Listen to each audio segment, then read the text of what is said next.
Assalamualaikum warahmatullahi wabarakatuh. Selamat, nama saya Oli Santoso. Di sini saya akan mempresentasikan makalah tentang flow of document. Apa itu flow of document? Sejarah flow of document. Mulai tahun 1980-an, sejumlah vendor mulai mengembangkan sistem perangkat lunak untuk mengelola dokumen berbasis kertas. Sistem ini ditangani dengan dokumen kertas, yang termasuk tidak hanya dicetak dan dokumen yang diterbitkan, tetapi juga foto, sidik jari, dan lain-lain. Kemudian pengembangan mulai membuat kedua jenis sistem yang dapat mengelola dokumen elektronik. Semua dokumen tersebut atau dalam kurung file yang dibuat dengan komputer dan tersimpan di sistem lokal pengguna atau user. Awal manajemen dokumen elektronik (EDM), Electronic Document Management. Sistem dikelola baik jenis file pribadi atau sejumlah bentuk format file. Banyak yang dari sistem ini artinya akan dikenal sebagai sistem pencitraan dokumen karena mereka fokus pada penangkapan, penyimpanan, pengindeksan, dan pengambilan format file gambar. Mungkin karena itulah maka para pengembang sistem zaman dulu profesionalisme membuat suatu diagram yang dapat membantu mereka membaca aliran data pada saat menganalisa kebutuhan pemilik dan mengembangkannya menjadi sistem.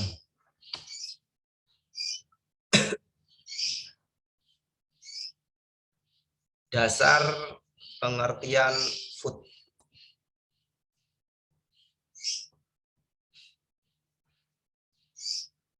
Flow of document atau disingkat FUD adalah alat pembuatan model yang memungkinkan profesional sistem untuk menggambarkan sistem sebagai satu jaringan proses fungsional yang dihubungkan satu dengan yang lain dengan alur data baik secara manual maupun secara komputerisasi. Flow of document atau biasa disebut sebagai FUD terkadang dan sering dipakai untuk menjelaskan proses bisnis yang berlaku pada suatu perusahaan. Informasi-informasi yang diberikan pihak perusahaan didapatkan berdasarkan hasil wawancara, observasi di lapangan, dan kesimpulan dari pertemuan yang diadakan antara pengembangan sistem dan pihak yang meningkatkan sistem. FUD juga identik dengan perancangan sistem. Hampir setiap pengembangan sistem memanfaatkan flow of document atau FUD sebagai salah satu alat perancangan sistem untuk menggambarkan sistem lama pada tahap analisis atau menggambarkan sistem yang baru pada tahap perancangan.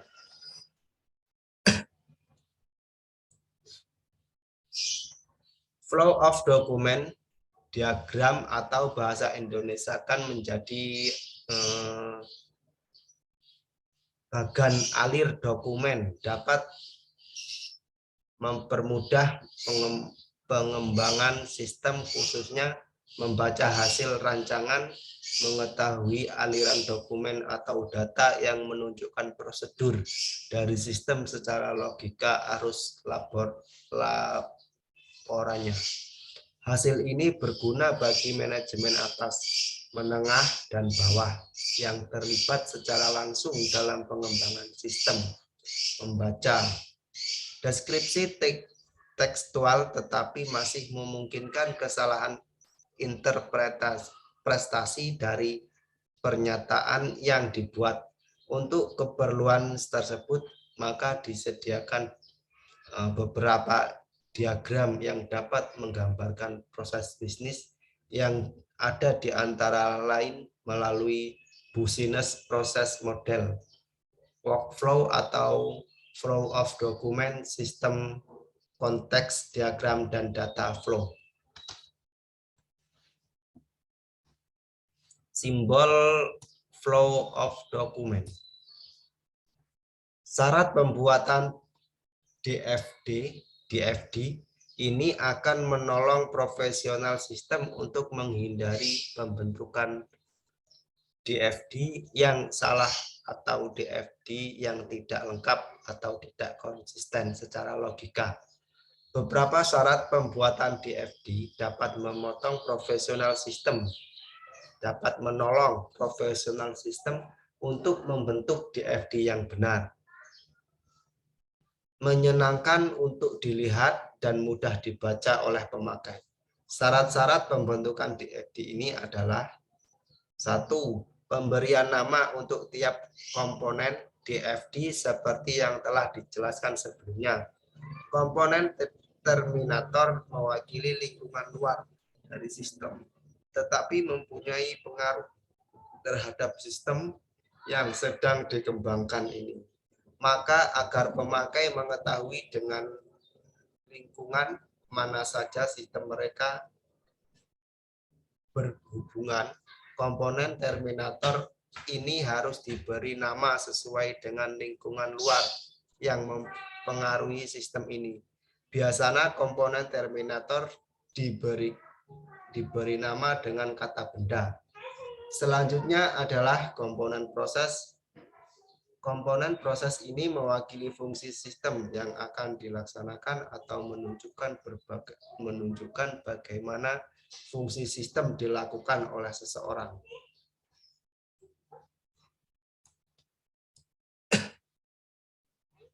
Sekelompok orang atau mesin, maka sangatlah jelas bahwa komponen ini perlu diberi nama yang tepat agar siapa yang membaca DFD khusus pemakai akan merasa yakin bahwa DFD yang dibentuk ini adalah model yang akurat.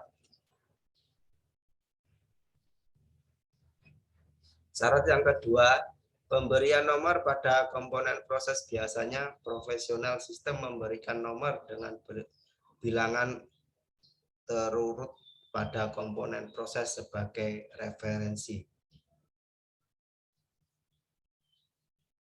Tidak jadi masalah bagaimana nomor-nomor proses ini diberikan. Nomor proses dapat diberikan dari kiri ke kanan atau dari atas ke bawah.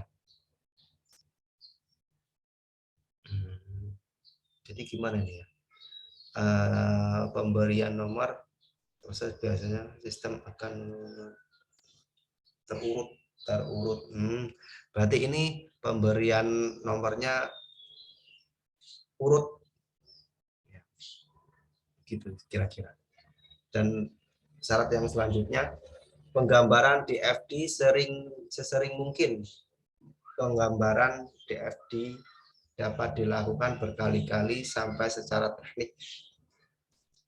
DFD ini benar, DFD itu benar, dapat diterima oleh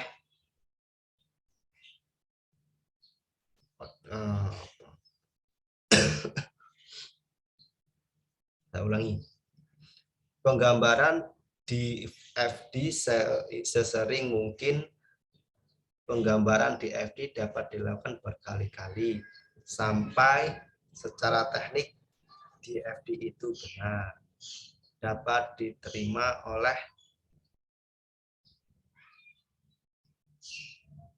pengguna sistem, terlebih dahulu semua entitas luar yang terlibat di sistem.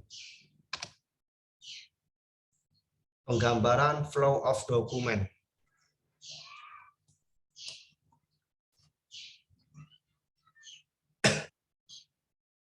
Tetapi dari beberapa tetapi dari berbagai referensi yang ada.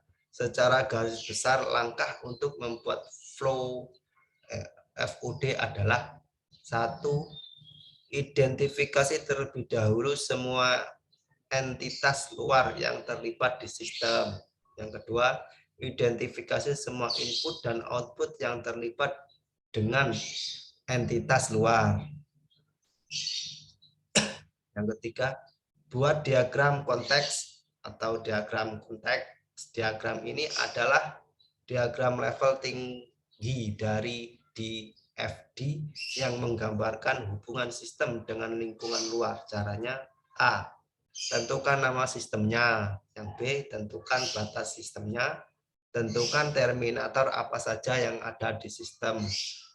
Tentukan apa yang diterima atau diberikan terminator dari ke sistem. Gambarkan diagram konteks.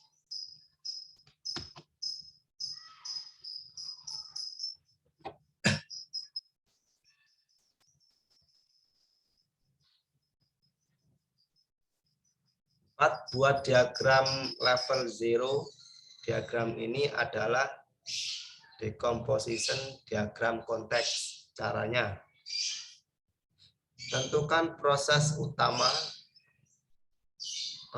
yang ada pada sistem. Yang B, tentukan apa yang diberikan atau diterima masing-masing proses ke atau dari sistem sambil memperhatikan konsep keseimbangan. Alur data yang keluar atau masuk dari suatu level harus sama dengan alur data yang masuk atau keluar pada level berikutnya. C, apabila diperlukan, munculkan data munculkan data store atau master sebagai sumber maupun tujuan alur data. D, gambarkan diagram level 0. E, hindari pemotongan arus data. F, beri nomor pada proses utama. Nomor tidak menunjukkan urutan proses. Buat diagram level 1. Diagram ini merupakan komposisi dari diagram level 0. Semua input dan output yang terlibat dan dengan entitas luar. Ini daftar-daftar pustaka. Baik, sekiranya apabila terdapat banyak kesalahan dalam penyampaian, saya mohon maaf yang sebesar-besarnya. Wassalamualaikum warahmatullahi wabarakatuh.